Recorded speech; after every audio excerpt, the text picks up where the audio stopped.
नमस्कार students, CBSE board examination में जो प्रीवियस ईयर्स में क्वेश्चंस पूछे गए हैं, आज हम उसी में से एक क्वेश्चन डिस्कस करने वाले हैं।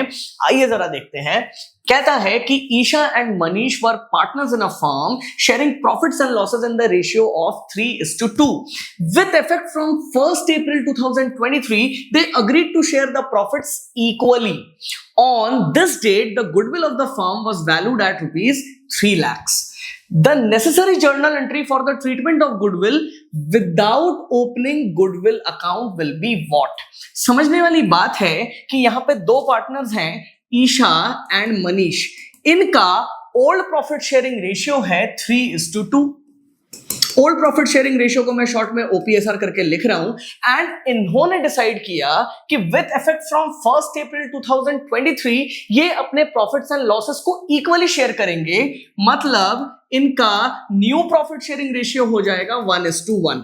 न्यू प्रॉफिट शेयरिंग रेशियो को मैं शॉर्ट में एनपीएसआर करके लिख रहा हूं। अब समझने वाली बात है कि यहां पे रिकंस्टिट्यूशन ऑफ द फर्म हो रहा है due to change in profit sharing ratio. होता क्या है कि जब भी प्रॉफिट शेयरिंग रेशियो में चेंज होता है तो फिर कोई पार्टनर गेन करता है एंड कोई पार्टनर सैक्रिफाइस करता है। तो ये जरूरी है कि गेनिंग पार्टनर सैक्रिफाइसिंग पार्टनर को कंपनसेट करे। ये जो कंपनसेशन का अमाउंट है ये कैलकुलेट होता है from the valued goodwill of the firm. And इसे कैलकुलेट करने के लिए कंपनसेशन अमाउंट को हमें अगर कैलकुलेट करना है तो फिर हमें यह भी पता करना होता है कि किस पार्टनर ने कितना सैक्रिफाइस किया एंड किस पार्टनर ने कितना गेन किया। तो देखिए, अगर हमें यह निकालना है तो हमें एक फॉर्मूला मालूम होना चाहिए कि किसी पार्टनर ने कितना सैक्रिफाइस किया है is always equal to old profit share of that partner minus new profit share of that partner.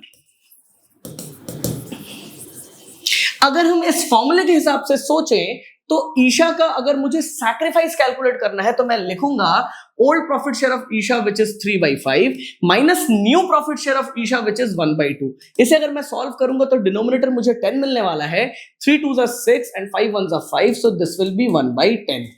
And similarly अगर मैं मनीष के लिए सैक्रिफाइस ही निकालूं तो मैं यही फॉर्मूला यूज करूंगा।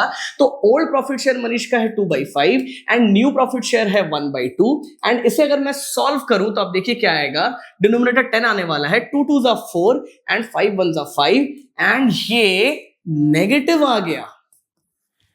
समझने वाली बात है कि जब मैंने ईशा का सैक्रिफाइस निकाला एंड रिजल्ट मुझे यहां पे पॉजिटिव मिला तो ये सैक्रिफाइस ही निकला।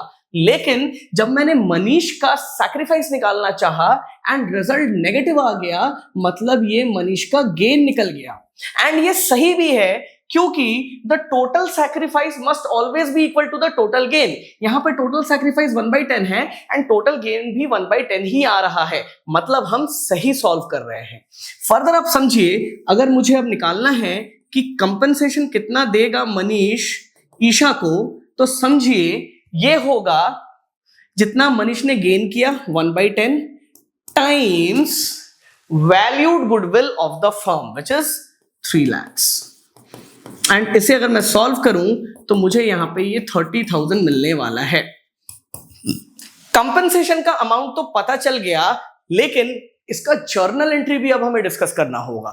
तो समझिए, अगर मैं यहां पे सैक्रिफाइसिंग पार्टनर का कैपिटल अकाउंट बनाऊं तो यहां पे सैक्रिफाइसिंग पार्टनर है ईशा, तो मैं ईशा का कैपिटल अकाउंट बना रहा हूं।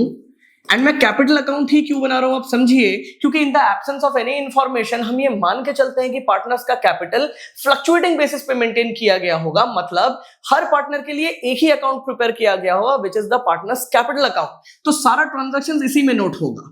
अब समझिए, फ्लक्चुएटिंग कैपिटल अकाउंट का बैलेंस डेबिट भी हो सकता है, क्रेडिट भी हो सकता है, बट जनरली इसका बैलेंस हम क्रेडिट लेके चलते हैं।